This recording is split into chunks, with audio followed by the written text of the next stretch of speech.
Hello. Welcome to this week's episode. This week, we're going to talk about decisions. So, we have been taught to think that making decisions is hard or that it has to be hard. But actually, mostly what's hard about making decisions is indecision. And that's the truth of it. So, this week, we're going to talk about how to recognize indecision, what it means about you, which actually is not probably what you think it means about you, and how to simplify and speed up decision making from like right now on to forever. Before I get into that, what I wanted to do is share a little change I'm going to make to the format here. I realized recently that one of my favorite things in other podcasts that I listen to is stories they tell about clients and breakthroughs. And sometimes they're connected to the podcast topic, and sometimes they're not, but I always find them useful. So I think for me, it's important to share that same kind of stuff here. And I'm going to share just a little 1 or 2 minute, breakthrough from a client each week to go with the episode because I think they're fun. So this week's is kind of related, but last week, one of my clients made a huge breakthrough around pricing. What she offers is insanely valuable. Like, I know this from the outside. She knows it like logically, and she's been stuck at the idea of charging more than $400 a month for it. Now, for her, the reason it's almost necessary is because she has a really big goal this year for her business. And at $400 a month per client, like there's a mismatch in the math that's going on. And she knows it. And so we keep talking about pricing. And what came out last week is she was thinking that it was a lot to ask people to pay, like it was asking too much. So, what we did is we went through and we priced out what she's actually offering them for that $400 a month. What she saw in the course of our conversation is she was feeling like it was a lot because she was only considering one part of what she was offering people when they worked together. She was only looking at really one key aspect of the work. And in reality, she offers four key things that every client that works with her gets. So $400 a month is $4,800 a year. It sounded reasonable. I mean, it was felt like a stretch to her until we literally went through and made a list of everything she's offered and what it's worth in the course of a year. We went through and actually valued the things she's doing. We put numbers to them. You can do this for yourself. And when we went through and listed all of the things she was doing for a client in a year and what that was worth, and we added it all up, it was $16,000 and a little more. So now all of a sudden, 4,800 didn't seem, just under $5,000 is like a third, less than a third of what she's really giving them. And if we price that out on a monthly basis, it was $1,300, just a little more than $1,300 a month. Suddenly, her perspective on $400 a month shifted. And it was a big breakthrough. The moral of the story here is that her big breakthrough is about considering the entirety of what you're doing for people, not just one piece of it. So, like, you offer more for your people than you realize. That's really important. It was really important for her last week, and it was a really big deal. She's going to move forward differently from there. And it's super fun. So, if you're thinking about value, remember you have more value than you realize that's going into what you're charging people. Okay. So, on to decisions. So, we're going to start by talking about why decisions are such a mess for us as humans, because they are. I mean, it's hard to make decisions, or at least that's what we tell ourselves. We have this perception that decisions have to be hard to make, that it has to be a challenge, and we have to like worry and perseverate and agonize. We also think that in many cases, and not 100% of the time, but a lot of the time, that we have to be really careful. We've been told to be very careful decision makers because we have to make the right decision. Because if we make the wrong decision, our life is going down the drain. We're going to be homeless and like it's over.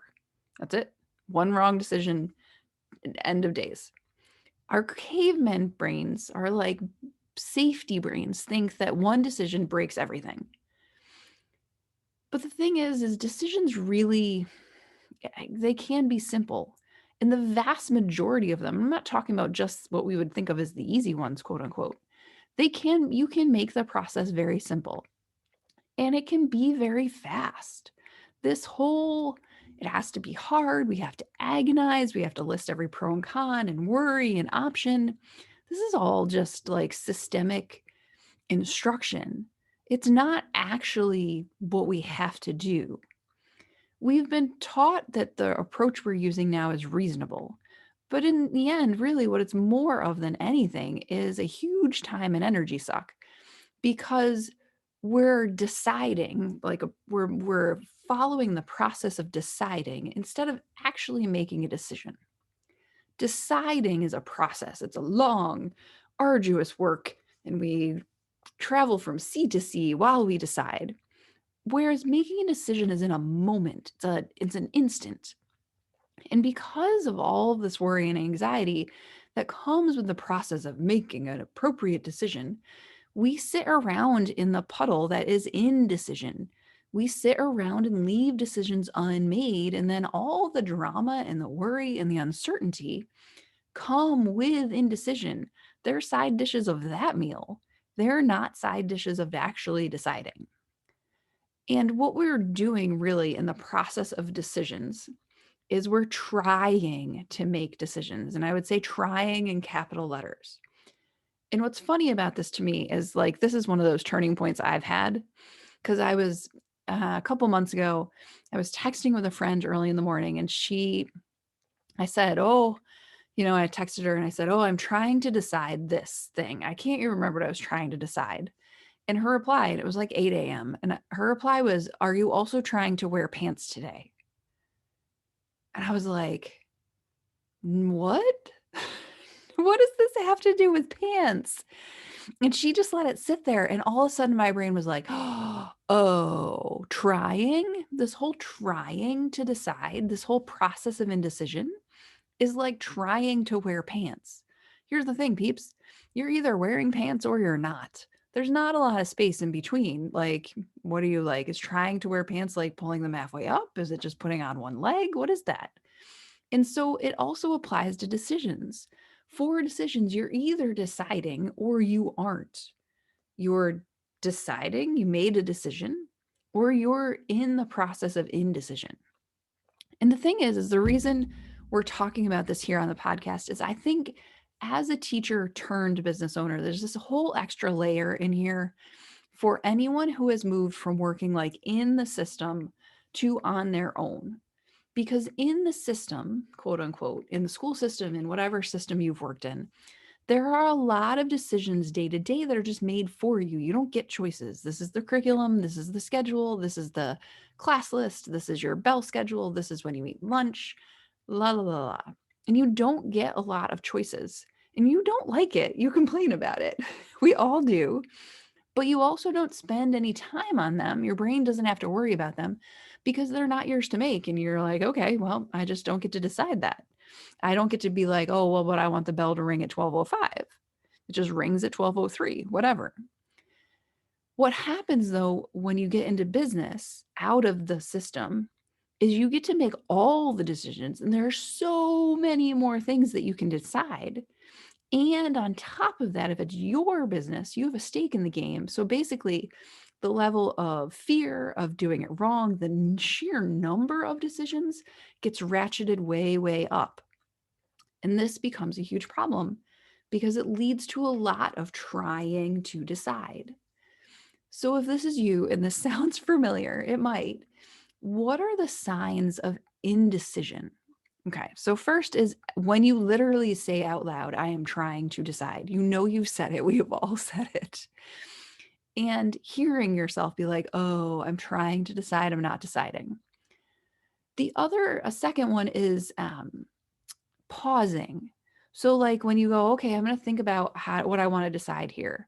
And you think about it a little bit, and then you think about it again 2 weeks later, and then you think about it again 2 weeks after that. There's this huge break between thinking about what you want to do and actually doing anything about it. A third sign of indecision, and you might have one of these or all of them, is deciding and then deciding again 10 minutes later. That's not actually making a decision because it's not sticking. What that is indecision, and lack of clarity, like in a Halloween costume. Basically, you're going, I decide, no, I decide, no, I decide. It's like a little kid getting dressed in the morning, or my son on a weekend wearing 6 different outfits because he just can. That's not, deciding what you're going to wear and committing. Another sign of indecision is when you start to ask everybody for their thoughts. Like when you start to just be like, friend, what do you think? Friend, what do you think? Friend, what do you think? Partner, what do you think? Mom, what do you think? And you're starting to collect all the advice, but it actually makes it worse instead of better. And then the last one here, I mean, there are more for sure, but these I think are the biggies, are what I think of as the 4 R's of the apocalypse. Trying to decide what's right, what's rational, what's reasonable. There are 5: reasonable, responsible, or realistic. So if you're thinking like, what's right? What's the right thing? What's rational here? What's reasonable? What's responsible? What's realistic? Like that's making a decision for the future based on the past. Do you really want to make all your decisions based on your past? Probably not. So sit down and start to recognize when you're wandering around in indecision. I bet you can find a spot right now.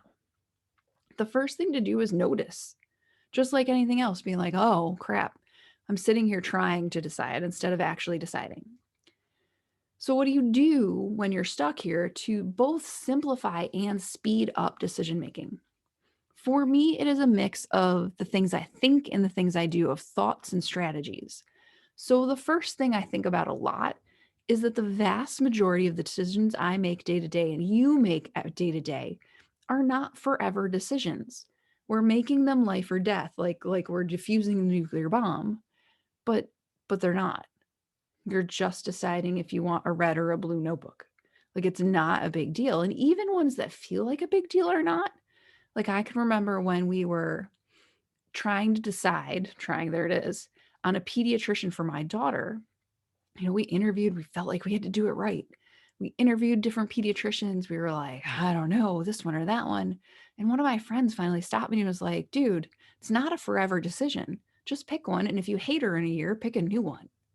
And I was like, oh, it's not a forever decision. So you don't have to decide it forever. Decide now, stick with it. But remember it, you can change. Like that's okay. Next notebook can be blue. The other thought I think all the time is that there's actually no right decision. The only right decision is the one that's right for me right now. It's the only thing I need to choose. Okay. There's no real right. There's just right for me right now. And then the other thing that really helps me is that indecision is a no. Okay. So if I'm not deciding something, if I'm wandering around in maybe land, like, I don't know, should I do it? Yes or no? And I'm sitting in like the purgatory that is maybe, what I'm really doing is deciding not to. And actually, if I'm going to decide not to, I might as well just decide not to and be like, nope, then this isn't for me. So changing indecision to seeing it as a decision not to, I find really empowering. You may or may not love that. Some of my clients love that, and some of them are like, oh, that's horrendous. But when I think of this in these terms, my indecision becomes a decision. And I find that really empowering. Okay. So there's some of the things I think about decisions. And now a couple of strategies. First, one of the things that really helps in this is to challenge yourself to make a lot of small decisions faster. So you need a new notebook? Great. Give yourself 5 minutes to browse, shop, buy, click the button, be done. Like literally set the timer. Need to decide what to wear? Great. Walk into your closet, make a choice, and walk out. Don't stand there and stare at them all. It's like when you open the fridge and you just look in it and you hope something new pops out and you're like, The more you practice making simple, fast, no drama decisions about simple, easy things that don't require drama, the more it will spread to other parts of your life. Like the way we do one thing is the way we do everything. So if we start making faster decisions about what's for dinner, what we're going to wear, what we're going to buy, it will help everywhere, I promise. The second thing, and I sort of alluded to this a minute ago, is to use your timer. Sometimes when I'm feeling really indecisive about something, when I'm trying to decide, I will set a timer on my watch from anywhere from 30 minutes to 3 hours. And so what I'll do is I'll be like, all right, I have to decide this by noon. It's 9 a.m. now. I have to make a decision by noon. So in those 3 hours that I give myself, I can waffle around, I can make pro and cons list, I can do other stuff, I can research, I can do whatever. But then when the timer goes off, I have to decide. It's done. And then I commit to that. I commit to making a decision at the end of the time. And I know that that's hard for people, but you can do it. We all can. It's just sort of that, like, use your will a little bit. And I know that it feels sort of weird, but it will feel really good to just be like, okay, at noon, I'm going to decide. And then the third one is to stop looking at all the options. You don't need all the options. It's like the menu at the Cheesecake Factory. You don't need to look at all those pages. You need to look at 2 pages. So, for anything that you are thinking about a decision on, trying to choose a coach, trying to buy a CRM, trying to buy an email tool, trying to buy pants, whatever, trying to decide, what is driving your need to look at all of them is your fear of missing out.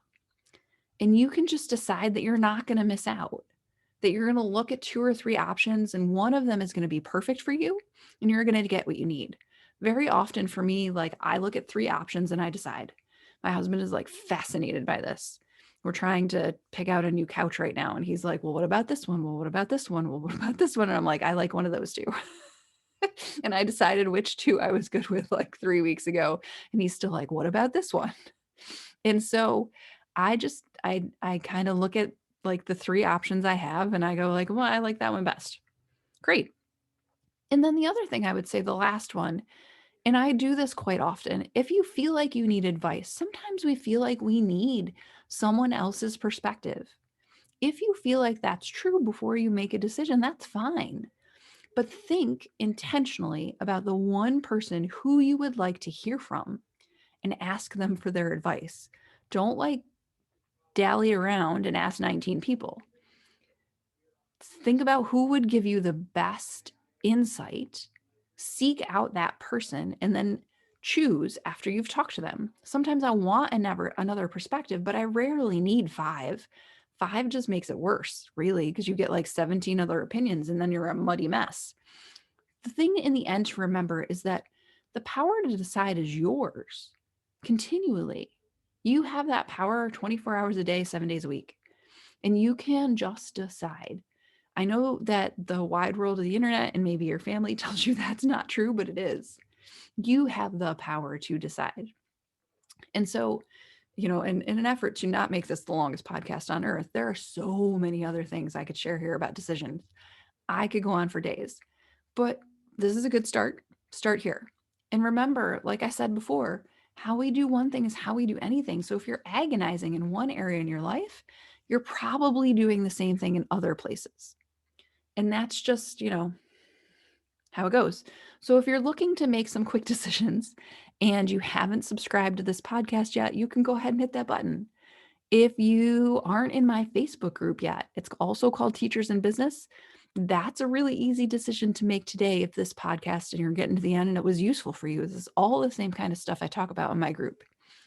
And then if you're trying to decide about coaching with me or with anyone else, honestly, I'd encourage you to just decide to have a conversation. That's the first step. You don't have to decide all the 16 other decisions that come with it. You just have to decide the first one right now. Decide to have a conversation. Make it simple, make it small, make it fast. And you can do that. You can decide to have a conversation with me or with any other coach right now. Practice decision making right here. So if you want to have a conversation with me about coaching potentially, you don't have to actually decide if we're going to coach together yet. Just decide to have a conversation. Send an email, sarah@torpycoaching.com, or go to my website and book your slot there, or even just send me a message on Facebook or LinkedIn. All of that is fine. So here is to a week and a month and a year filled with lots of decisions. Fast, simple, painless. All right, see you next week.